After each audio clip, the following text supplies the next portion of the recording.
Oi, gente, tô aqui para matar saudade, assim, mesmo que seja assim, só para mandar mensagem. Um grande beijo para vocês. Tô morrendo de saudade, tá? Mas, olha lá, hoje nós vamos falar um pouquinho sobre o movimento modernista.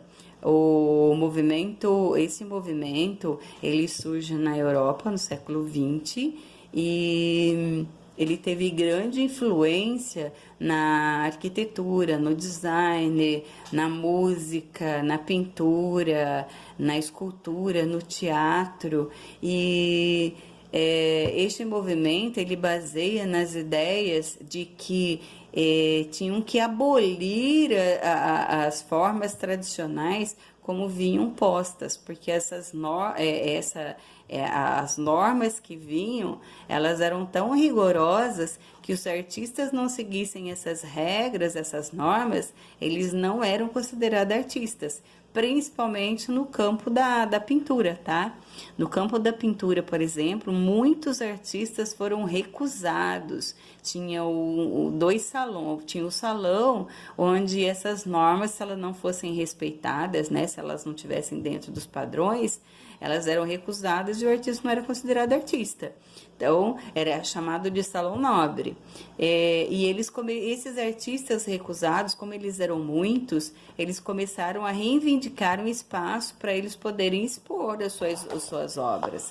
E aí, ao reivindicar, eles conseguiram o nome do salão onde eles colocavam as suas obras para expor era chamado de Salão dos Excluídos, né? Então, essas normas eram tão rigorosas a esse ponto. Então, o modernismo, ele chega para romper com essas normas, para dar mais liberdade, né, de criação. E os artistas eles argumentavam que a realidade do século XX ela era permanente, então que as pessoas tinham que aceitar que era uma nova era, que era boa e eles tinham que adaptar, certo? O movimento ele foi de grande influência nos pensamentos que nós temos hoje. No Brasil, ele trouxe várias transformações na cultura da arte, e principalmente no campo literário, certo? Esta influência, ela veio com os escritores destacando as regras, né, abolindo essas regras tradicionais, procurando inovar, criar, né, explorar novos conhecimentos, novos horizontes, e em cima do cotidiano daquilo que eles estavam vivendo.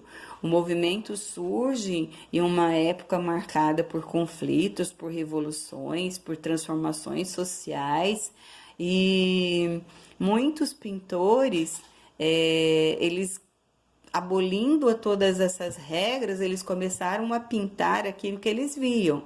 E os escritores, eles quebravam essas tradições, produzindo os versos mais livres, versos mais, com uma pontuação menos rigorosa, né? E um modo de valorizar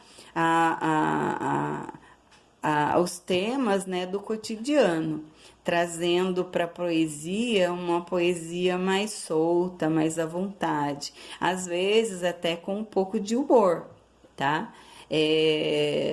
Tom de humor, uma linguagem próxima, né, à nossa oralidade. Então, foram mais livres, né, sem aquelas regras, sem aquelas normas de estar no padrões, de ter que seguir essas rimas, as estrofes, os formatos. Então, essa liberdade que eles começaram a reivindicar. E o modernismo, ele marca o início aqui, né, no Brasil, na Semana de Artes Moderna de 1922, no Teatro Municipal em São Paulo. Este evento, ele acontece palestras, ele acontece com exposições, com recitações de músicas, de poesias e várias modalidades artísticas. Os principais representantes deste movimento foi Oswaldo de Andrade, Anita Malfatti, de Cavalcante, Villa-Lobos, Mário de Andrade, Graça Aranha. Estes foram os principais representantes deste movimento. Foi um movimento que marcou, né, que marca até hoje essa valorização das artes aqui em função de Enem, em função de provas, né? Então, a Semana de Artes ela foi extremamente importante e ela é importante até hoje, certo? Esta geração ela ficou conhecida pela valorização das questões indígenas e a busca a uma individualidade ou uma identidade, né, nacional, certo?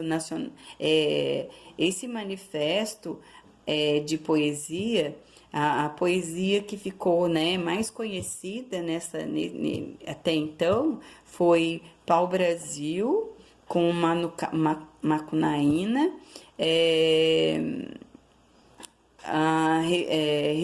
teve duas revistas também que marcaram como um grande centro de concentração de notícias que atualizavam, né, artistas daquilo que estava acontecendo com a sociedade, essa comunicação entre os artistas e a sociedade, certo? Este movimento também teve algumas características. Uma das principais é a visão lírica do passado, né? A crítica ao passado, o nacionalismo, eu estou falando muito mas o humor, a ironia, né, dentro das poesias, muito linda, né, que nós temos aí o Mário de Andrade, que fez a recitação, inclusive o dia que ele recitou, ele foi vaiado e muito, porque ninguém entendeu nada, ele estava falando de um sapo, então, para a época era bem trágico. Então, o subjetivismo, os versos livres, isso tudo foi pontuado como característica deste movimento, tá? Relatos do cotidiano das pessoas faziam parte, né, das questões do modernismo, das regras, né, das novas normas criadas dentro do modernismo, que ficou conhecido como as características do modernismo. Então, eu espero que vocês tenham entendido um pouquinho do que foi o modernismo e de como aconteceu aqui no Brasil e a importância dele para nós nos dias atuais. Até mais, tchau, um grande beijo.